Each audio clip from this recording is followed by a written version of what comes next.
Hello, I'm Anthony. I'm in the process of writing a song at the moment called Firefly. I'm at the stage where I'm putting the piano backing track down. And what I typically do when I'm creating piano backing tracks is use the chord track. You can see up at the top, the entire song has had its chord track laid out. Now it's a reasonably complex structure. There are a few key changes in the song and my piano skills aren't that great. So today I'm going to show you how to use the chord track as a foundation to create something that sounds natural and human. If you enjoy this video, please check out the links below. There's a Patreon link in the description and there's a big friendly red join button by which you can become a YouTube channel member. Huge thanks to everybody who has so far. Okay, let's make a start. First thing I'm going to do is just play you 8 bars of what we got previously. So here's a chorus in predominantly A minor. There's a little switch to a major chord right at the end. So I'm going to play you the 8 bars and we'll just listen to the piano track and hear what that sounds like.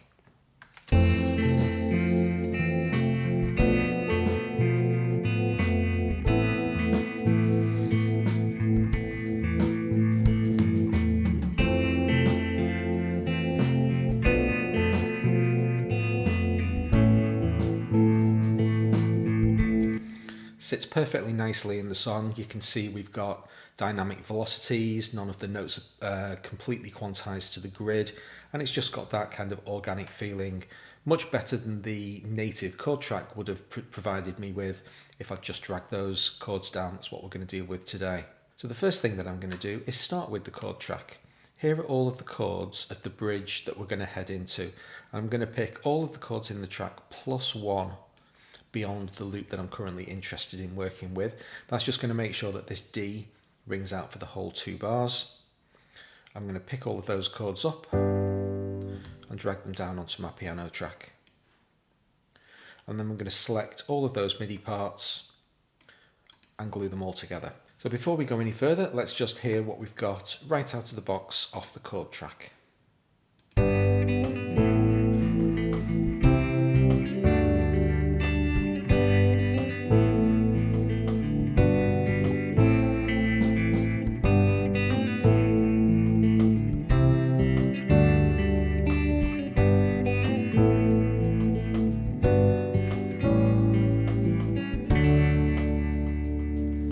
That's pretty nice actually, but we can definitely improve it.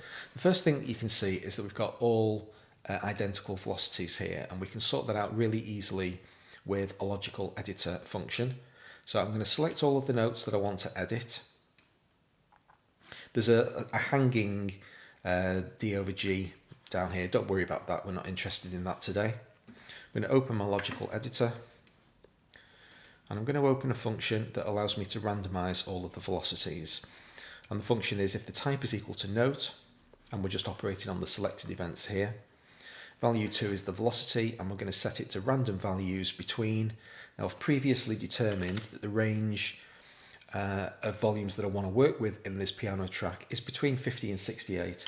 And I literally just did that empirically by playing some chords and then having a look at the velocities of what was coming out, the kind of thing that I wanted to get. And this is very much a salt to taste kind of situation. Whatever you're dealing with, you're going to plug different numbers into here, so just use your common sense. And then we're going to click apply. So if I drag this out of the way, we can now see that all of those notes have had their velocities randomized. Now, depending on what you're working with, at this point, you might want to go into cycle mode and listen to what the random function's given you, and maybe just select all of the notes and click apply again, give yourself a brand new set of random notes. But let's presume we've spent that 5 minutes doing the due diligence and we're happy with these notes. Let's just hear that. And I'll actually play it in solo so we just hear the piano chords on their own.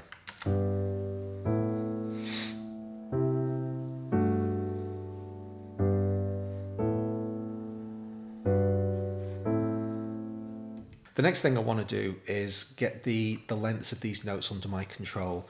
Now when you drag stuff down out of the chord track, as you can see, all of the chords butt right up to the next chord, so the piano's playing constantly. I want to get that a little bit under my control. So the way that I'm going to do that is to use the sustain pedal, and you can see we've actually got a sustain lane. If you were really sharp-eyed, you'd have noticed when I dragged the notes out of the chord track, a sustain pedal event just magically appeared down at the bottom here, just to prevent all of these chords ringing out fully and basically kind of spilling into each other.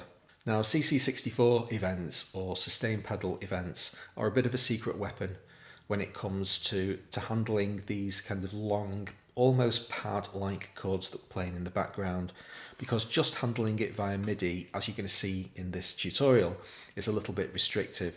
It's much better if we select all of the notes, and I'm just going to make sure that snap's not on, and arbitrarily drag back the lengths of all of these notes. I want to give myself plenty of headroom between one note and the next, and that's all I'm interested in. And from that point onwards, the sustain pedal is going to take over responsibility for handling the lengths of these notes. And the way sustain pedal events work is that I think 64 is the crossover. Any MIDI value of 64 and above is going to be interpreted as the pedal being pressed down. In other words, the keyboard notes are going to get sustained, and anything at 63 and below is going to be off. So if I now identify the end of each chord, so we've got a little G major chord here. So if I zoom in, so for the length of time that I want the chord to be playing, I want the sustain pedal on, and then I'm going to send an off instruction just before the next chord starts. That's the critical thing. Then we can press the sustain pedal back down, and we literally just run through the loop like this. It maybe takes 30 seconds depending on how many chords there are. This gap that I'm creating between the off and the next on is going to be the natural length of time that a human being will take to get from one chord to another. So this is one of these things that you control, that sense of kind of dynamic continuity, by the size of these gaps. I like to have them pretty small and the sound is almost constant, but you just do get that little bit of breath in between each of the chords. You can also see, just as I'm finishing off here, I really don't care what the event actually is, as long as it's anything over 64 or below 63. I'm not getting anywhere near that center point, which is why I said I think the cutoff is 64. I just don't care. Sometimes you might be a tiny bit lazy with your pencil clicking and you'll end up with this situation where you've got multiple events because you've kind of accidentally dragged. So I like to just clean that stuff up so that I've got absolutely one off event and one on event, and I'm in complete control of all of those things. So that's the entire loop finished. And I'll just play a very small section of that so that we can hear what's happening. They're very small gaps, but it does feel more natural than them playing for the entirety of every one of those segments. The next thing I want to do is start adding extra color notes, the flowery notes that sit in between those chords. If a pianist was playing this thing, they wouldn't just play constant chords and then move on to a next full static chord. You're going to get little kind of articulation notes in between. So I want to add a couple of those. I don't want to get too carried away. I don't want this piano line massively frilly. It's supposed to be understated, but I do want a little bit more dynamic interest than we've got so far. That means I'm going to start to want to use the keyboard to figure out what those extra notes are going to be. So I'm doing my chords, and as I'm messing around with different patterns to try to figure out what I want to play, I don't want to be worried about what the key of the song is. Like I said earlier, I'm not the greatest keyboard player, and A Dorian doesn't just naturally come to me. I don't see those notes and completely intrinsically understand what I'm supposed to be playing. Now, as it happens, A Dorian's a fairly straightforward scale. Basically all of the white keys plus an F sharp. But I want to use a MIDI transformation tool. I use Scalar 2 to map all of those notes to the white keys, and then I can start playing the keyboard in pure patterns and not care about what the notes are underneath. Now, I've got a really nice trick to show you to make the very best out of these MIDI transform tools. First thing that I need to do is find Scalar. Here it is. So this is Scalar 2. This is what I use for my MIDI transformations.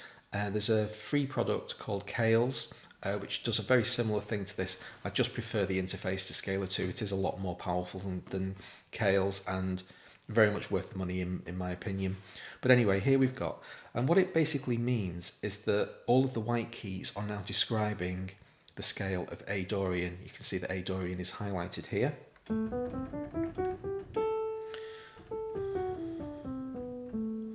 So there, I'm playing a C there, and it's mapping to an A on the keyboard.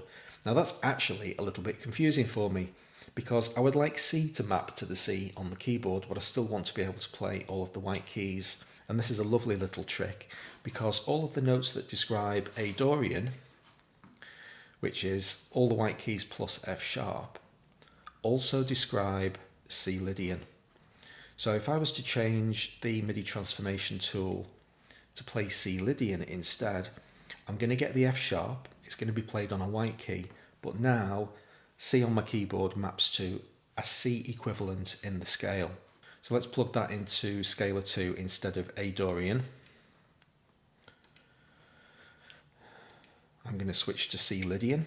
Now just keep an eye on the piano roll above. There's my C. I'm going to play all white keys on my keyboard.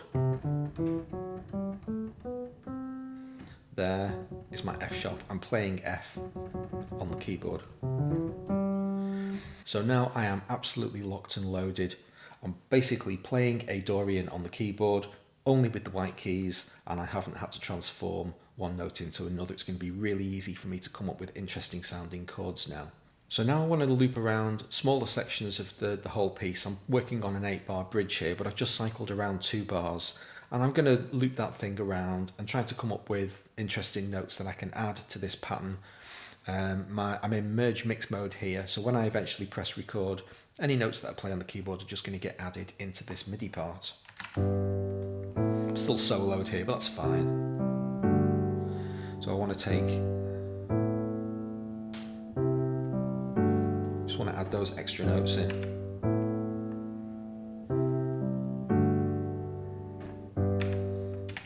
You can see that these notes are quieter than those around them, but this was entirely up to me as I played those notes in. I was trying to play them at the velocity that I wanted to hear.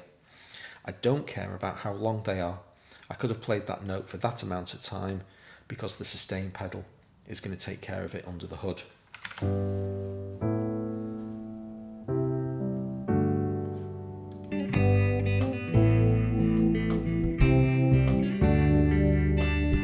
Just added that extra little dimension of interest to the part. Now it can't be overstated when you're doing stuff like this, don't get carried away. Because you've focused so heavily on the piano, it's really easy to add loads of notes and take it beyond something that you actually want. It's got to serve the song. So I'm trying to be subtle and make sure I don't add too many notes.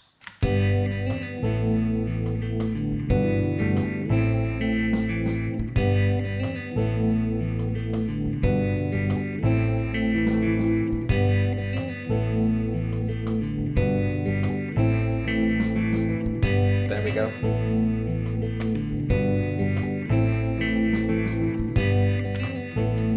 Great stuff. Don't want this note going right up to the end, like I've inadvertently done there. I'm just going to drag that back. Make sure snap's engaged. Move my locators forwards 2 bars, and then figure out what I'm going to play in this section. And what I'm doing in each of these sections is, as any individual chord's playing, I'm trying to only play notes of that chord on the keyboard, so there's no possibility of me bumping into anything else in the song. I'm basically playing in a safety bubble. So this chord here that has A, B and E, I can play any A or B or E on the keyboard, and it's just going to add flavour to that chord. That'll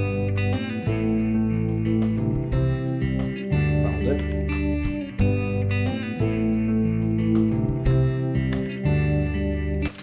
Now that I've got those notes, I've got this issue with the A and the B again together. Do I really want these 2 notes to bump into each other? Let's say no. So I can drag that note back and then control its length with a new sustain pedal event.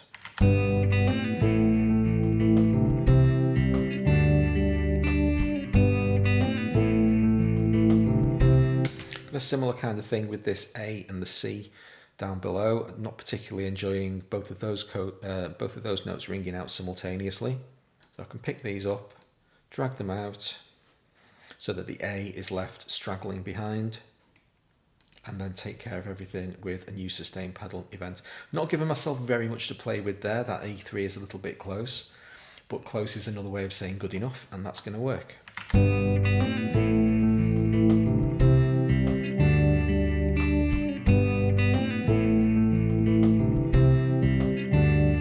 That C's a bit loud. Just pull it down a bit.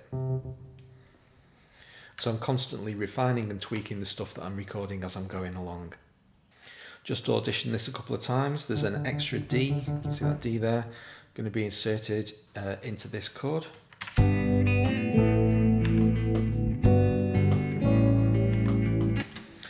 Get the song running, press record while it's going, so everything just feels completely natural, and just press the D on the keyboard and it gets added into the song. Incredibly easy.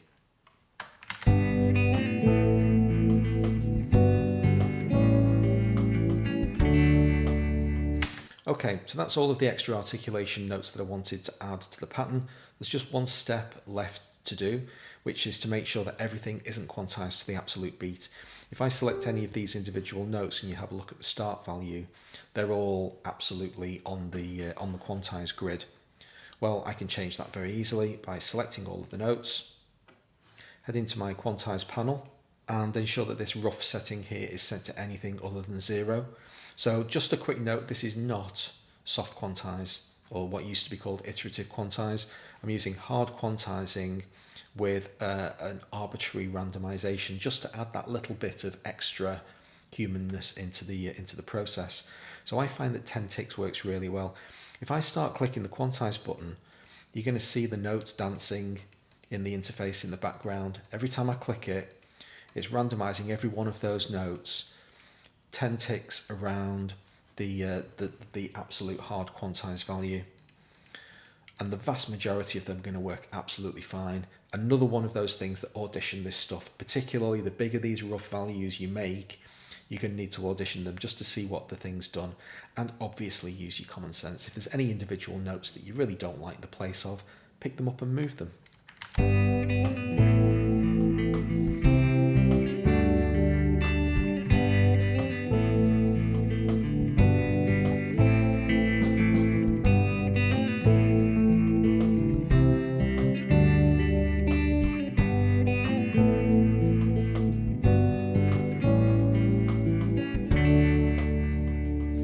And that's us done for today. Hope you enjoyed the video. If you did, please hit the like button. It helps me out with YouTube. I'll see you next time. Thanks very much.